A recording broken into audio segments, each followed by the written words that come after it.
Can you even imagine the betrayal? I mean, the person you trust with your health, your very life, Right. and they turn into something, well, monstrous. Yeah. That's the chilling reality we're really diving into today. This unbelievable story of Devendra Sharma, who got that grim nickname, Dr. Death, in India. It's one of those cases that just completely shakes your core assumptions, doesn't it?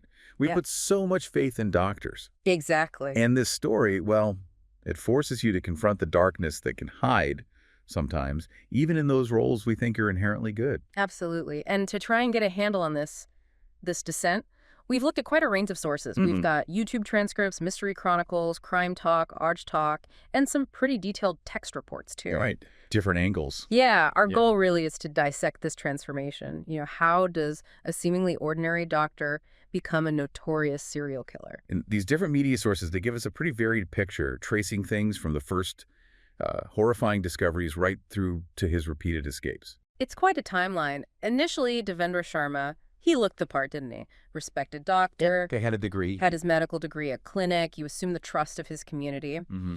But underneath all that, there was this terrifying criminal operation. We're talking organ trafficking, Unbelievable. the brutal murders of maybe over 100 people, and this truly macabre way he got rid of the bodies in a crocodile-infested canal. That detail alone. It's It's horrific. And it wasn't just him acting alone, right? This was a whole network dealing in human organs, making huge amounts of illegal money. a calculation involved using crocodiles, essentially, to destroy evidence. It's deeply disturbing, but it also points to a chillingly practical criminal mind. So our mission in this deep dive is to really try and understand the key events that push Sharma down this path. What could possibly motivate these extreme actions? And the impact, too. And the impact, exactly. Yeah. On society, on the Indian legal system, it's significant. Okay, so let's start at the beginning. Where does this whole story really begin? Well, the sources all pretty much point back to his early life in Aligarh. That's a city in Uttar Pradesh, northern India. This was back in the 1980s. Okay. He was apparently quite ambitious, had a clear goal, become a successful doctor, and that led him to study Ayurvedic medicine. Ayurvedic, so traditional Indian medicine. That's right. And he got his degree, set up a clinic there in Aligarh. By the early 90s, sources say he was married, seemed to be living a pretty stable professional life. Yeah, the picture painted is one of, building a respectable future. Everything seemed quite normal, professionally successful. But then comes this pivotal moment, doesn't it? Something happens in 1994 that all the sources seem to highlight. Yes, 1994. That's consistently cited as the crucial turning point, the moment everything changed. So what was it? What happened? He apparently made a really big investment in a gas agency business. Put pretty much everything he had into it, financially speaking. Okay, a side venture. Right. But it failed. Disastrously. Didn't just bankrupt him, it left him with this massive debt, something like 1 million rupees, which was a lot back then. Wow. And this financial disaster, it's almost universally pointed to as the trigger, the thing that pushed him towards crime. 1 million rupees. Yeah, that's a huge blow. One of the Mystery Chronicles transcripts actually describes it as the moment that unlocked a gateway to evil within him. Strong words. Very strong. And instead of, finding legitimate ways to recover, Right. his first move was apparently criminal, starting up some kind of fake gas agency scam to try and recoup the losses. That feels like quite a leap, doesn't it? From respected doctor to running scams. It does. But that first step into fraud, probably driven by pure desperation, maybe it started to erode his moral compass. Yeah, normalize the unethical. Possibly. Sort of paved the way for much worse things to come. And much worse is putting it mildly. Because by the mid-90s, Sharma wasn't just running scams. He was deep into the just gruesome trade of illegal human organ trafficking. Kidneys, specifically. And you have to understand the context there. There was apparently a really high demand for kidneys. Right? Serious health issues were prevalent. Right.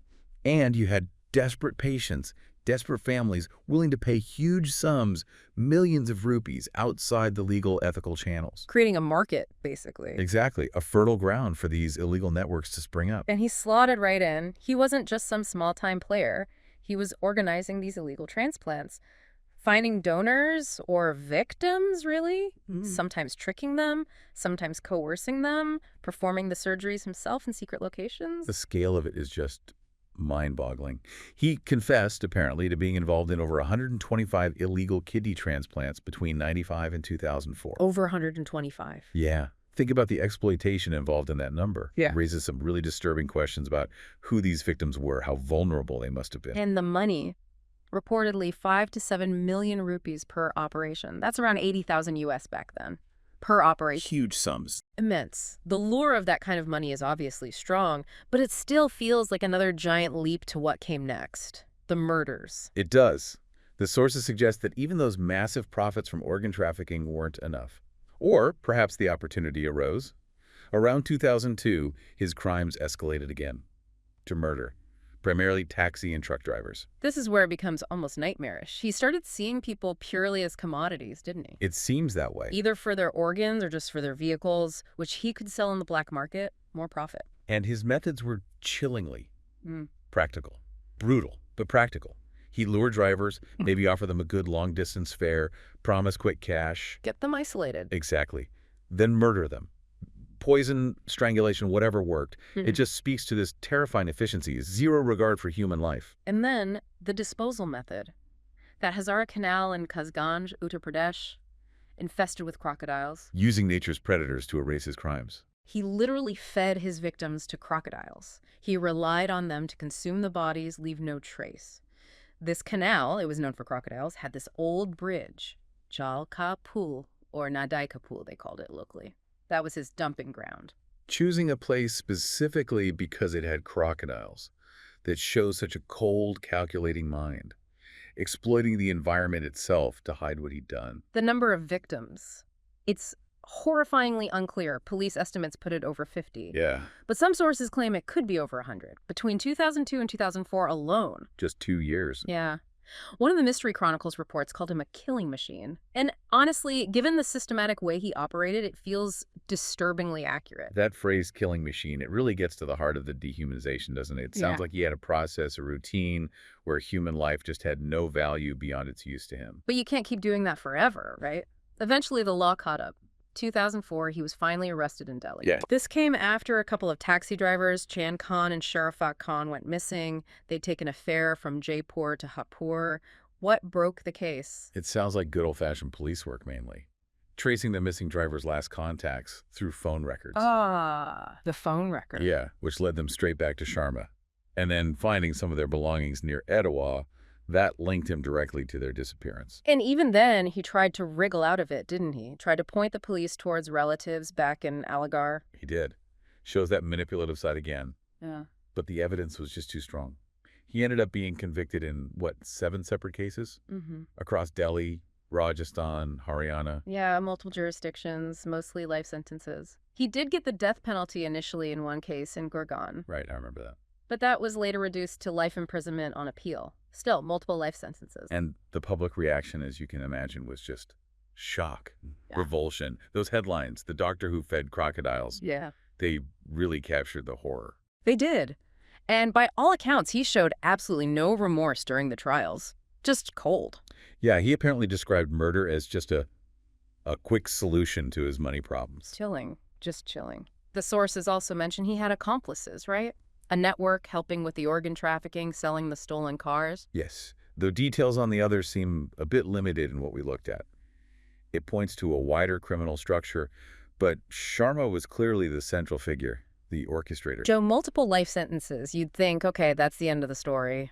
Locked away for good. You would think. But incredibly, no. January 2020, he gets parole. Just 20 days, apparently something about prison overcrowding. Which sounds unbelievable in itself for someone like him. Right. And what does he do? He disappears. Just vanishes. And that, understandably, caused this massive public outrage. People were furious, questioning the whole parole system. How could this happen? It beggars belief. They did catch him again, eventually. August 2020, back in Delhi. Huh? He was living with a widow, pretending to be a property dealer. Okay, so back inside. For a while. But then, and this is almost the most unbelievable part, he gets parole again in June 2023.